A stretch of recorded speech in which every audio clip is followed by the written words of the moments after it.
శ్రీమతి లక్ష్మీ భవానీ గారు మురిపంగా ముదిర గురించి ఏం చెప్తారో విందాం.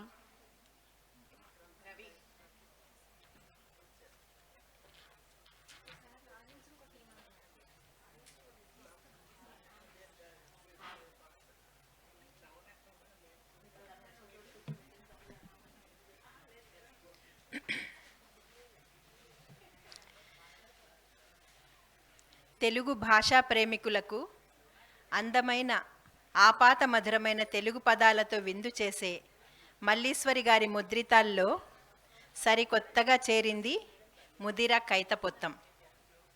ముదిర అంటే స్త్రీ అన్న అర్థముందని మనందరికీ తెలిసిందే.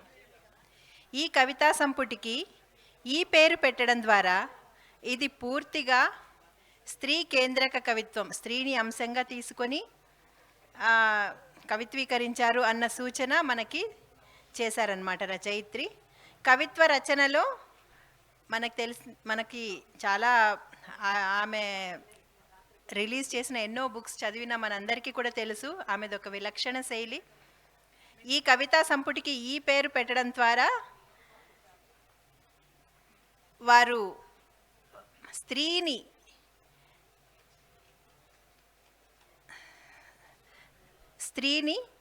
ఆమె అంతర్గత భావాలని కవిత్వీకరించడానికి చాలా మంచి ప్రయత్నం చేశారు. ప్రాచీన ఆధునిక సాహిత్యాల మేలు కలయిక వారి రచనల్లో మనకి సాధారణంగా కనిపిస్తూ ఉంటుంది. పదపుష్టి, శబ్ద సౌందర్యం, వ్యాకరణ అంశాలకు తగిన ప్రాధాన్యతనిస్తూ అద్భుత పదలాలిత్యంతో ఆధునిక భావాలను పలికించడం వీరి రచనల ప్రత్యేకత. మరి ఈ సంపుటిలోకి ఓసారి తొంగి చూస్తే మల్లీశ్వరి గారి ఈ కొత్త కవితా సంపుటి మొదటి కవితగా తనకు భాష నేర్పిన వాగ్దేవి లాంటి తన తల్లి గురించిన కవితతో ప్రారంభమవుతుంది. ఈ కవితలో చెప్పినట్లు మల్లెపూలా పరిమళించాలని, మొగలిలా జీవితాన్ని గుబాళింపు చేసుకోవాలని, ఊరికి అలంకారం అవ్వాలని అమ్మ చెప్పిన మాటలు తూచా తప్పక పాటించారు మల్లీశ్వరి గారు అన్నది నిస్సందేహం. విశ్వం చదువలేని, అర్థం చేసుకోలేని ముదిర ఓ సంహిత, సహ, సీత, హిత అంటూ ముందు మాటలో ప్రస్తావించారు. ఈ ముందు మాట చదివినప్పుడు ప్రతి ఒక్కరికి కూడా, పాఠకులకి ఈ సంపుటిలోని కవితల పట్ల అపారమైన ఆసక్తి కలుగుతుంది. కొత్త తరహాలో స్త్రీ కేంద్రకమైన కవిత్వాన్ని ఆవిష్కరించబడిన వైనం ఆలోచింపచేసే విధంగా ఉంటుంది.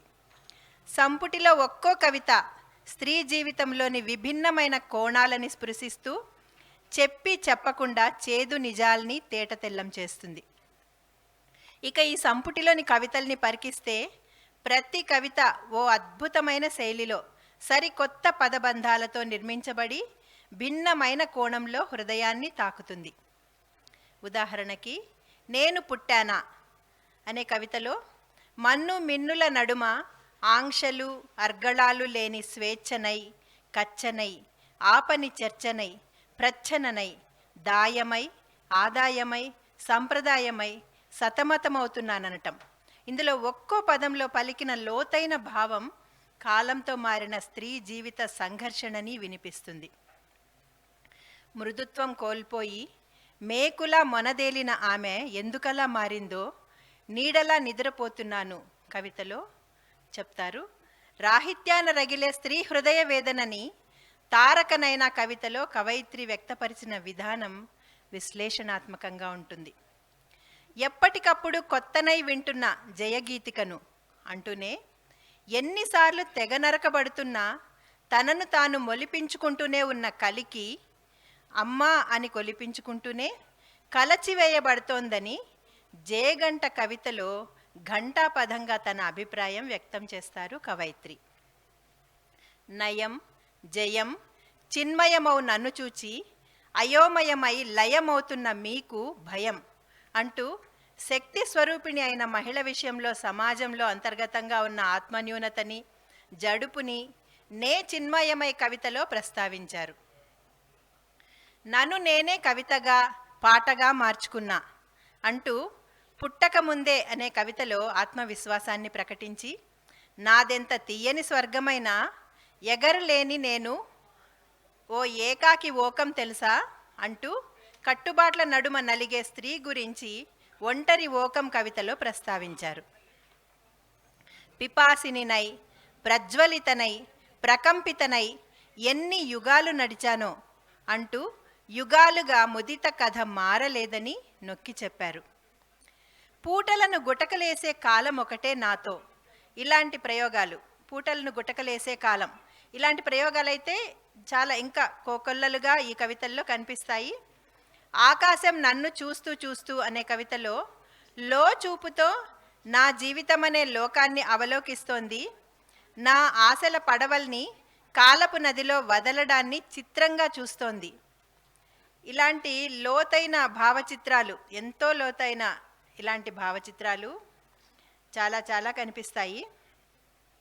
నేనే నీ కాపుగడ, చేరుగడ, మనుగడ, ఏ ఆభరణాల అవసరం లేని దాన్ని, అక్షరమే ఆభరణమైన దాన్ని. గవ్వనైనా, మువ్వనైనా, నవ్వునైనా, పువ్వునైనా, ఆలినైనా, జాలినైనా, కూలినైనా, దాలినైనా, పాలినైనా, లాలినైనా లాంటి గమ్మత్తైన పదప్రయోగాలు లెక్కకు మిక్కిలిగా కనిపిస్తాయి ఈ సంపుటిలో.